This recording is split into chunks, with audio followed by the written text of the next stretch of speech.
wala eh.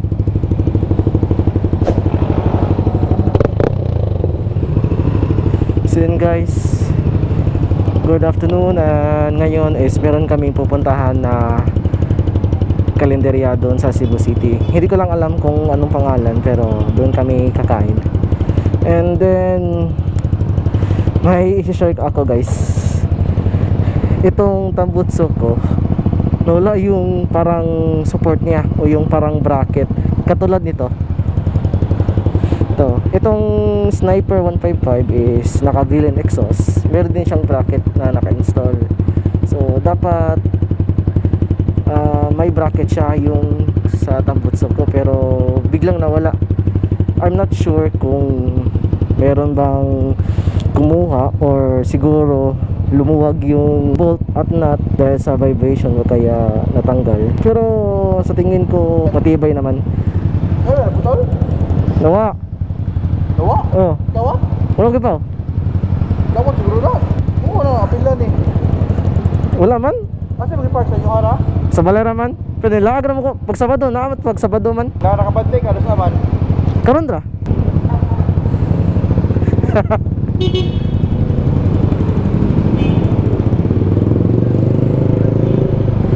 So yun guys, sabi ng kasama ko baka daw may kumuha or may balak daw kumuha sa aking tambutso kaya nawala yung bracket. Pero sa tingin ko naman wala eh, kasi nasa bahay naman ng ako, then or yung destination ko work, then bahay doon sa area namin is naka-close naman. Ngayon ko lang napansin nung hinugasan ko yung motor, turan naman din yung itong scooter na single piston na ma-vibrate, 125cc naman.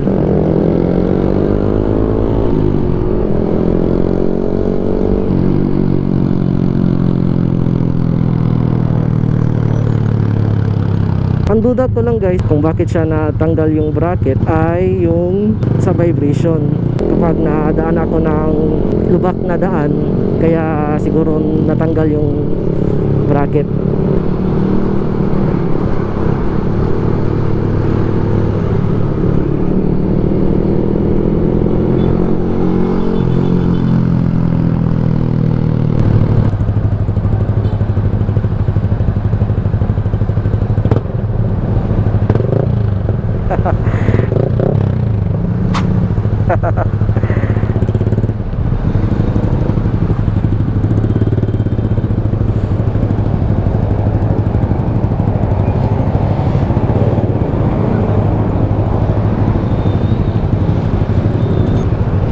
Bago lang ako guys kasi wala yung bracket. Ang kayawan ako ba, basi niyag kawata na sa dito ba. Hinanay tanggal. Sa kalenderya, ang si pangan? Kalenderya? Oo. Beef Pares. Beef Pares? Beef Pares Radex.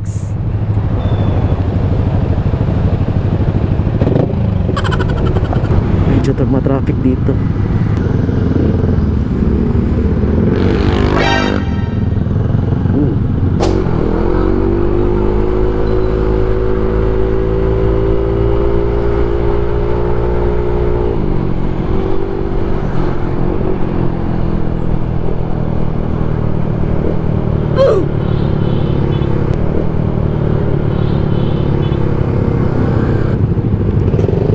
Tanggalin mong plastic sa imong sapatos. Ha? Si mo shifter ba? Ano naman? Natanggal ang atong panapton bagani. Natagak. Apa na ako eh?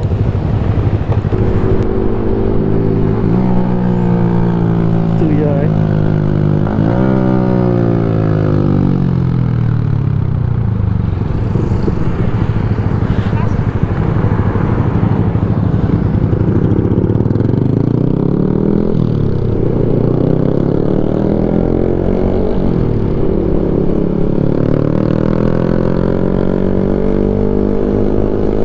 Ang ganda ng downshift ng Sniper. Yan, naka-built-in exhaust. What? Uy.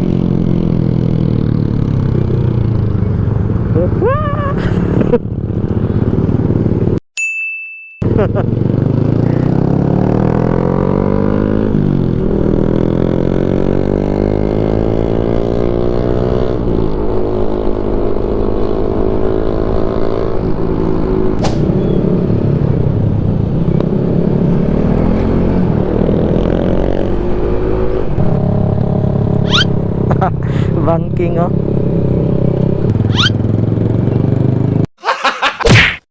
Dito sa Cebu guys, daming mga pasikot-sikot dito. May mga daan na one way. Then kapag hindi ka taga Cebu, baka malilito ka sa mga daanan dito. Buti na lang meron tayong kasama na alam yung daan dito. Ito din yung kagandahan kapag mayroon kang motor, kasi pwede mo siyang masingit-singit dito sa mga mata-traffic na area.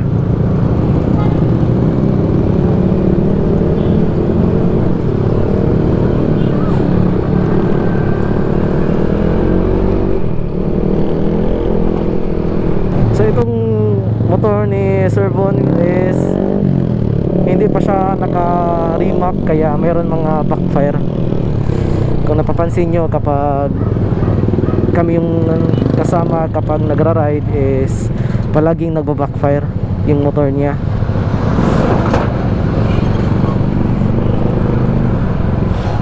So dito pala.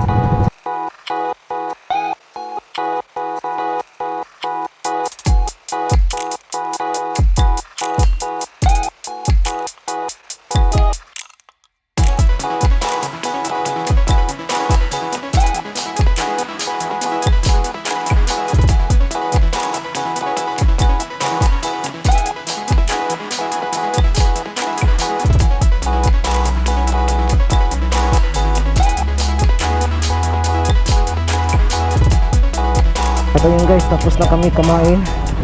Medyo nabusog ako. Naparami yung rice. Ayan. Sobrang sarap dito sa Raddex. Ayan. Right. Yun.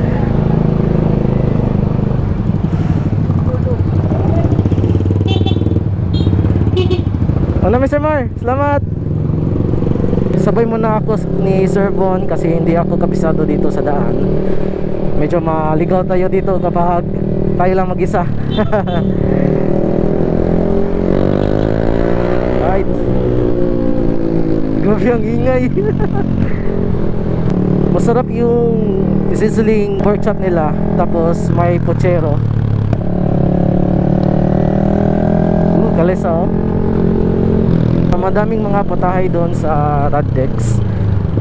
Then masarap yung sizzling pork chop nila. Tapos yung pochero, and then yung bulaklak, yung chicharong bulaklak. Grabe, sarap guys. Nabusog dahil sa sarap.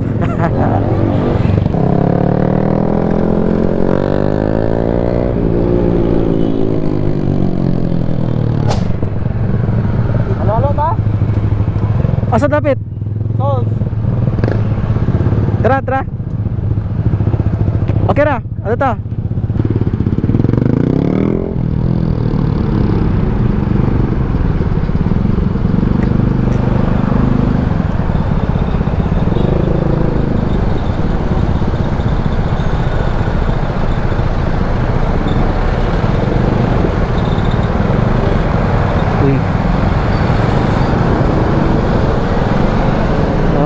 Aksidente.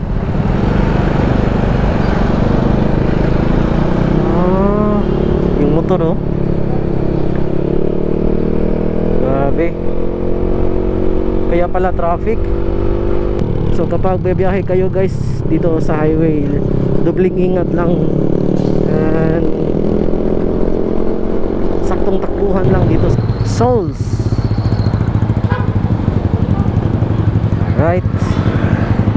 Dumating na tayo sa ating destination.